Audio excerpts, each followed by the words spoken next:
to now is called Carter's Cut. It's going to take us to an area known as Carter's Lake. Caddo Lake was not originally called Caddo Lake. Originally it was called the Caddoan Lake. It was a chain of lakes which stretched from south of Shreveport, where Lake Vistino is, to where we're at today. I'm going to take y'all back to the area where the city of Caddo was supposed to be.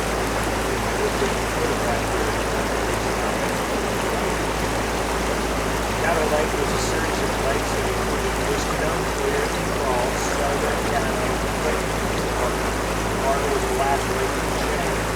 Part of the relationship with the rest of the back to Carter.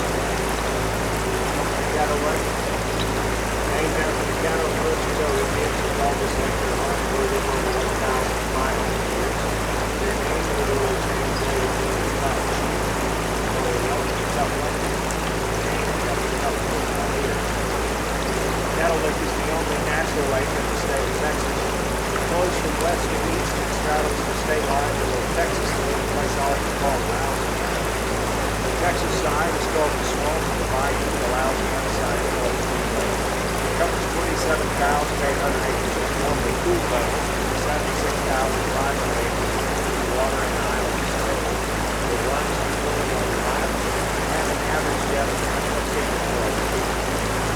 Second largest of the lake to the south is the Lake of Caddo, Florida, and the shallowest in the world and one of the oldest in North America.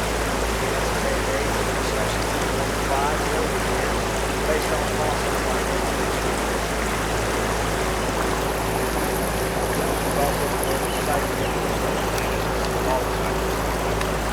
We're going through a sandbar. This isn't dry land. This is the remnant of an ancient sandbar left behind on the lake. On both sides of us, you go down the hill, it's all water. You've been on the lake this whole time. It's just a misnomer. This ancient sandbar was left behind for millennia after they drained the lake in the 1800s and they fill it back in the early 1900s. They never fill it all the way to overflood the sandbar again. That's why all the trees are growing here. If they had, it'd all be cypress out here, but the pine trees like the sandy loam. Did they actually finally dam it, or it's still the log jam that dammed it? Oh, the log jam's been gone since 1876. It's just a regular spillway.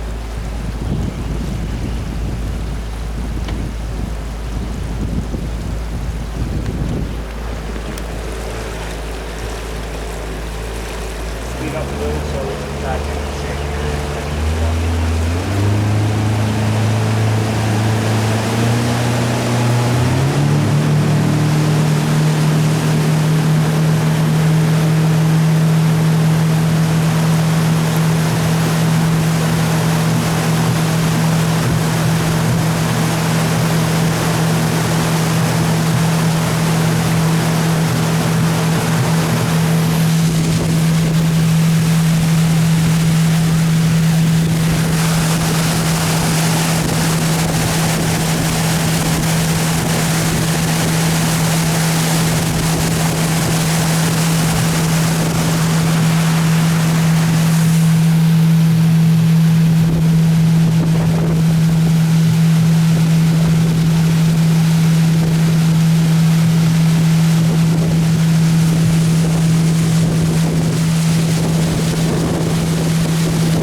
Back here are called bald cypress trees. They call them bald cypress because they lose their leaves in the winter and grow back in the spring.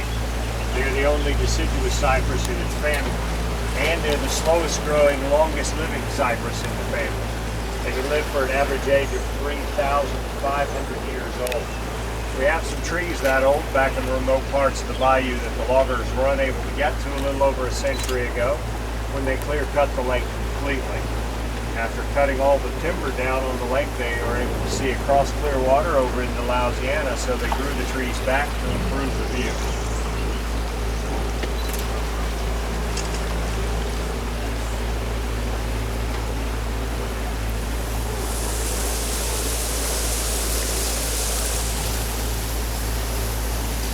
The stuff you see hanging from these majestic old cypress trees is called Spanish moss, named for the Spanish who brought it to the New World from the old in their many trips here. Its original name is Bartocos de Viejo, old man's beard or grandpa's beard.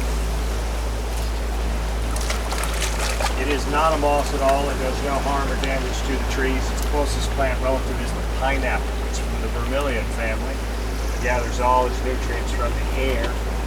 It is a plant they derive the antiseptic ointment Neosporin from, and is widely utilized by Native Americans for its antiseptic property.